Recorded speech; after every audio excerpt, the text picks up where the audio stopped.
Hi guys, welcome back to my channel. So just following on with the interview series, today I'm going to do a video about the hot topics in medicine right now, sort of. So if you think about interviews, and I know a lot of you are getting your offers for interviews and some of you have already been, and I'm sorry if the video is too late for some of you, but I had my interview in January, and I know a lot of places interview January, February, and sometimes into March as well. So yep. Really in interviews there's only a set type of thing they can ask you. So for example, the standard questions: why do you want to do medicine, why at this uni, blah blah blah.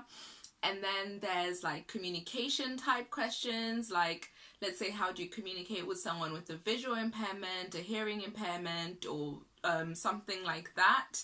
They might also maybe do a scenario about breaking bad news, admitting you've made a mistake. Or how would you go about if, let's say, a colleague, your peer, or maybe your senior, a doctor you're shadowing or something, is doing something inappropriate? How would you go about that? Those are certain scenarios, and there's plenty of information on the internet about, certain ways to approach all those things. But another big thing I would say is they could ask you about, or start a discussion about hot topics that are in medicine right now, just to kind of see, do you have your foot on the pulse? Are you kind of keeping up with what's going on? And I'm just going to go through a few. Literally, I'm not going to explain everything because you could just Google all of this stuff. But I'm going to go through a few topics that I think are pretty relevant right now in medicine and might come up at the interview, or might be useful for you to like bring into your spiel. If they ask you a certain question, you could just add that in and add that sauce. Okay, so first things first is recently on the news, it just came out that there's a trial that went on to do with Huntington's disease, and they think they have a potential, not necessarily cure, but an injection which is given once a month into the spinal cord, or via lumbar puncture or intrathecally, to help slow the progression of Huntington. So what this injection does is it binds to the Huntington's protein. And of course this was all over the news, and it's brought hope to families suffering from Huntington's or that have Huntington's in the family, because it's it's one of those conditions that if you have it, it's autosomal dominant, so symptoms are going to come on later on in life. And if you've had children, then there's a 50% chance of passing it on to your children, and do you then get tested and all these things. So it's a really interesting topic to talk about, and it would be, the fact that they think they've found this amazing new treatment, potentially a cure for a condition that right now doesn't have a cure. That could be something really interesting, and it affects young people as well. So Huntington's and this new injection, it was literally all over the news. And what I'll do is in the description bar, I'll link like to stories about these things, or to links or programs about what I'm going to talk about. The next thing is mesh. And BBC Panorama recently did a program called The Operation That Ruined My Life, and it was about mesh in gynae patients, so to reduce prolapse, incontinence, etc., and how this has resulted in this chronic pain and other problems.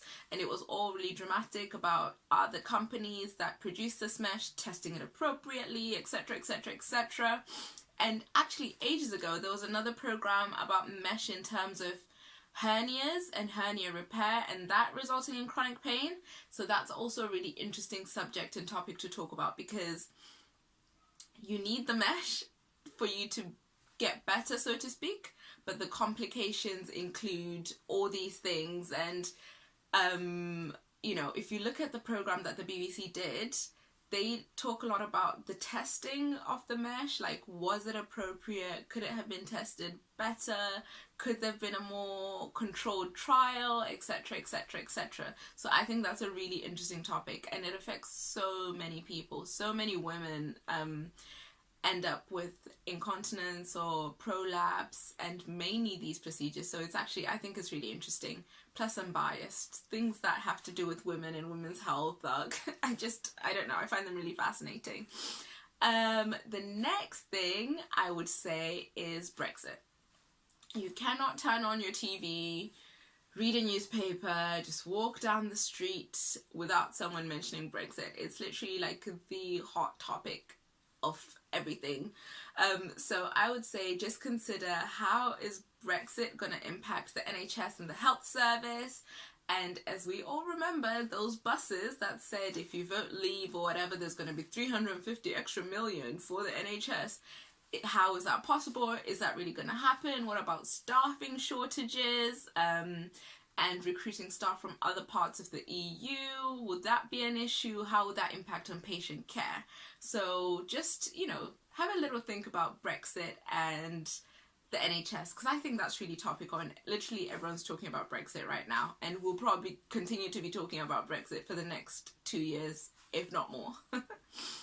My next thing is, and this was earlier on in the year, Charlie Gard and his family and everything that went on there. That's really interesting because his story and their story brings up issues of best interest. They bring up issues of autonomy and a whole range of things, or the legal issues, you know, who decides certain things, who decides to start end-of-life care, and, you know, I'm not going to go into it too much because I'm sure you could, you know, just Google it, get on the news and read a little bit about what went on.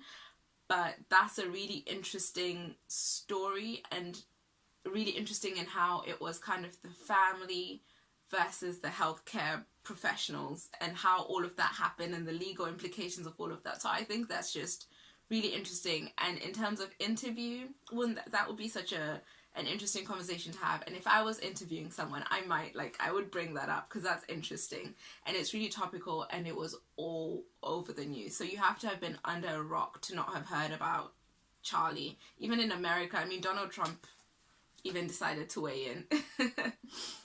And last but not least, which hasn't been as big in the news recently as it was, I would say maybe last year or earlier on in the year, is the junior doctor's contract. I would say get familiar with that. What's in the contract? What changes were proposed? And why is it an issue? Why do junior doctors not like this contract? I would say that's an important thing to get to terms with, because at the end of the day, if you're interviewing now, when you qualify, that's going to be your contract. Those will be your working conditions. So it's actually quite important to know a little bit about it. Oh, I've talked so much.